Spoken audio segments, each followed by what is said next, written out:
This video is starting off on a slightly different note than last time. This is going to be more of a rant on the current state of certain games and a practice in the gaming industry I don't support in most contexts of it. I don't have as much footage for something like this, but that is actually due to the problem I am going to talk about. I want to talk a little bit about the erasure and deletion of online games, and I got into this rabbit hole due to my last upload.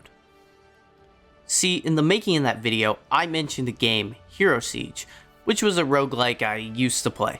I reinstalled the game and had planned to record some footage for that video, and that's when I noticed the first warning of the rude awakening I was in for.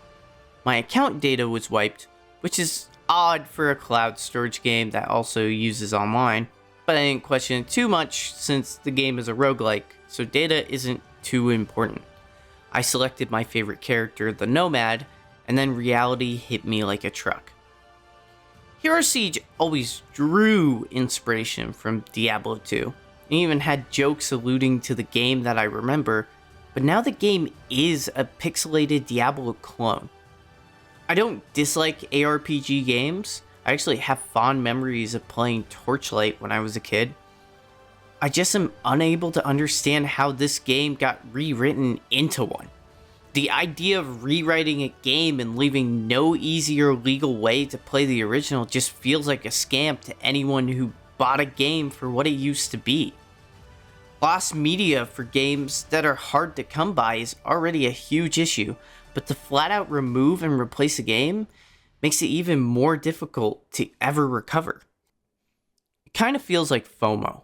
And FOMO is already a problem across the game industry, so to create a game-wide FOMO is the worst of the worst to do. And Hero Siege isn't the only game in recent memory to do this. Some big ones that come to my mind are Overwatch 2, Counter-Strike 2, and Destiny 2 Beyond Light. Though there are probably plenty of other games where important story beats or overall game has been changed. I understand that splitting a player base between two games is something that companies will always try to avoid, but to vault crucial content has proven time and time again to cause more harm than good.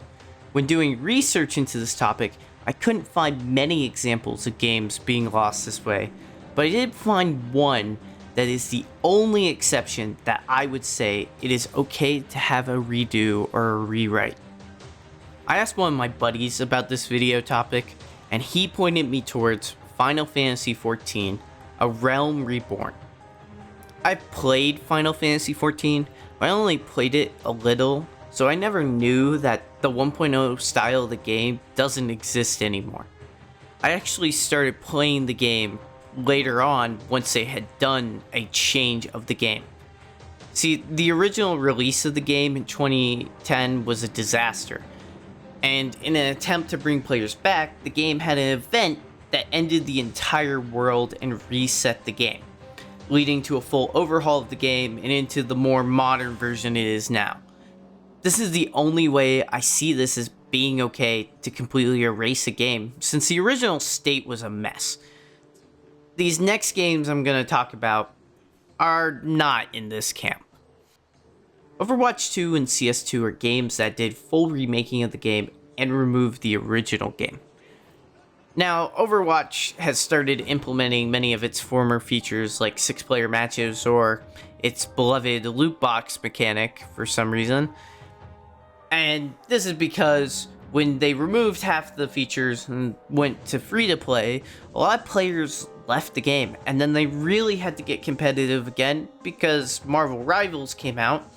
And suddenly, you gotta listen to the fans or you fall off.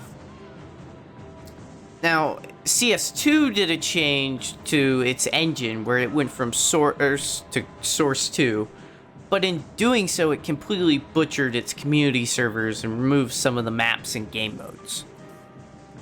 So if changing the genre is bad, and updating, removing content, and smacking a 2 on the game is bad, how can this get any worse? Well, this last game is the biggest of these 3 larger titles to actually commit this sin of updating and removing content altogether. When Destiny 2 released its Beyond Light chapter, Bungie decided to remove an entire campaign from the game.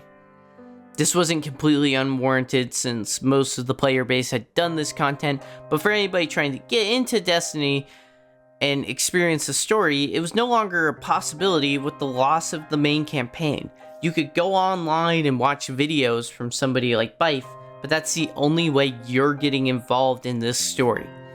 Bungie originally planned for Beyond Light to be Destiny 3, but that didn't end up being the final case here after the split from Activision, among other things. This removal actually ended up backfiring on Bungie when they got sued for allegedly using somebody's book as the Red War campaign's story. Overall, not a great look. So why is this important? I think deleting or erasing games is just not good. Bold statement, I know. And the fact that more companies will keep their games going forever and delete less played content is a bad look for the future. I don't really have much else to say on this topic. I just got into it because something I used to love is gone now.